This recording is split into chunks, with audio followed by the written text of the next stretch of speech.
રવિવાર તમારે આવવાની જરૂર નહીં પડે, હું આવીશ તમને મળવા, આટલું વચન આલું છું. પણ આ બધી બાબતે જીવનમાં નવી શરૂઆત કરવી પડશે, ત્યારે કોઈ પણ માતાજી ભગવાનને દયા આવે.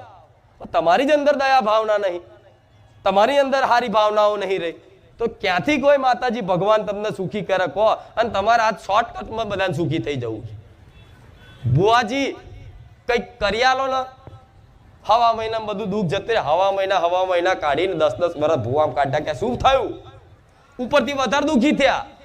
ત્યાં ઉપરથી દેવગતિની ઓટી મારી, આ માતા બેહાડી, દીવાબત્તી કરી, 6 મહિના આને પૂજી, કામ ના થયું એટલે કે આ નહીં, આને નાખો, બીજી લાવો, બીજી લાયા, એને પૂજી, કામ ના થયું, પાછા એને નાખી દીધી, ત્રીજી લાવો. એમ કરતા કરતા માતાઓએ લોકો જેમ જગ્યાઓ બદલતા હોય ને, મંદિરો બદલતા હોય ને, એ રીત માતાઓએ ઘેર બદલી નાખી. જેટલી